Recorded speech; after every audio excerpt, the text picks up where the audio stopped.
Hello guys, it's OPS Violet. So as you probably read in the title, this is part 1 of like tips and tricks to an OPS series and just videos overall. Okay, so first of all, you need to pick out your characters, or actors as I would call them, because for me it's just a bunch of acting.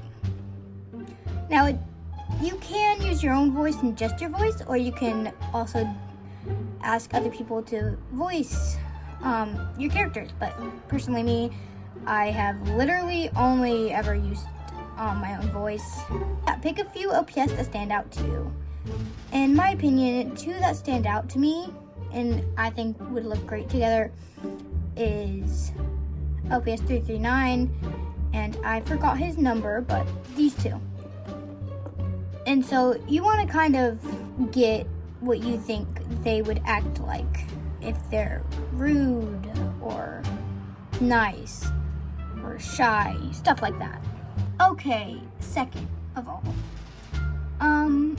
you might want to grab some accessories that you have and think about if that has anything to do with your story. Like, they could be a librarian or someone that works at a coffee shop.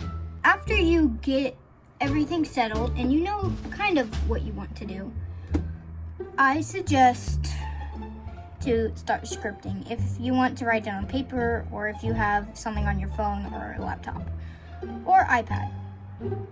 Scripting helps a lot, especially when you're filming and you have no idea what to say. Without a script, you would kind of be going, "I love you, Eli. I love you too, Skylar." As you can see, that wasn't really the best thing because it was improvised. So don't improvise it. Never. Just write a script. And if you can't, you can, freestyle it. But I really do suggest doing that. So after you know who your characters are, you need to figure out if you're making romance, sci-fi, or just all the other categories. Personally, mine, I picked high school because I made sets for it. You don't need actual accessories. You can make your own or just buy them. I've made a few of my own, which I will show. As you can see here, I made this couch and this bed with cardboard and fabric and hot glue. Very easy to make. Let me know if you guys want a tutorial or anything, but yeah, I've made these from scratch. Making the characters move. You can either do something like mine, where I've just stuck some sticky tacky to the back of a pencil to move them around like this, but in my series, I use my hands because it's a lot more controllative than this. As you can see, you can make them scream a lot more than, because you can move their bodies and stuff, but whatever works for you. And now we're gonna go on to cameras. You don't need a fancy camera to film videos. I mean, just starting out. If you want to buy a camera when you're more famous and stuff, I can't blame you. I've been trying to save up, but I fail every time. What I record on is an iPhone SE. Any iPhone is pretty good, but I'd say probably the newer iPhones have better quality. Yeah, but that's what I film on. And for the app that I edit on, it's called CapCut, but there's a bunch of editing apps on the App Store, such as Alight Motion.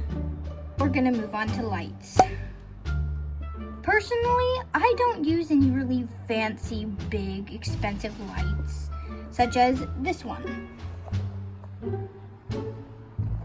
It was an old light that I've just found laying around my house.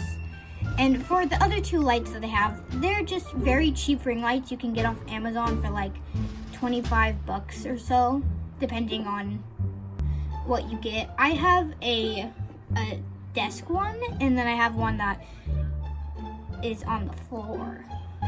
Of course, if you don't want to spend any money, I do suggest probably turning on your room light or wherever you're filming, and I will example that now. as you can see, this is still pretty good standard lighting. I say if you have the money, definitely invest in like a box light or a ring light or just any cheap light you can find, because they're honestly really helpful for videos. See, I will turn both of them back on now with the ring light on. There's one, and there's two. As you can see, the quality does improve a lot in my opinion, but it's always okay to start off with just like a normal room light. As for sets, this one's a bit more complicated, but if you have any LPS houses, like the blue one or something, you can use that and just put a bunch of random accessories like I've done here. As you can see, this one is homemade. It's just a piece of paper being held up by I'll just show you. It's being held up by a tree, that decoration, and that decoration. As you can see, I make a lot of like DIY rooms, but also for my bakery set in the show, you can find those at Target or really anywhere. They're called Little Woodsies. Also, Calico Critter works very well. If you have a cardboard box, you can put some paper in it and, just decorate it however you want, and it becomes a room when you put some accessories in it. I got this accessory from Dollar Tree. If your local Dollar Tree has stuff like this, I do recommend getting it. Another tip I would like to add is to definitely try to decorate your room as much and your set as much as possible. The more decoration, the better, in my opinion. Because the more furniture, the more realistic it kind of is. If you can't think of anything to write your story about, you can always look online for just not LPS itself, just stories. And don't recommend high school series that much because there's so many of them that they become basic, but there's a lot more out there. And back to the characters. So, of course, you have your main characters, but you need side characters too. This could be for, say, the brother or the dad of Skylar. That is a side character, unless you want to make it one of the main characters, like he's in a lot of videos. Like friends like this on the side. Well, you'll see them in a few episodes and stuff, comforting their friend or something. You need side characters. So like friend, dad. You can add really anything you want to your series to make it your own. Definitely don't copy. If you get inspiration from someone, that's okay, but I wouldn't really try to take inspiration a lot because most of the time it just ends up being the same thing all over again, and no one wants to watch the same thing all over again unless it's LPS popular. So that is it for part 1. But oh yeah, another tip for buying sets or whatever. You can really go to Goodwill and try to find an LPS house or just really anything that would fit LPS really.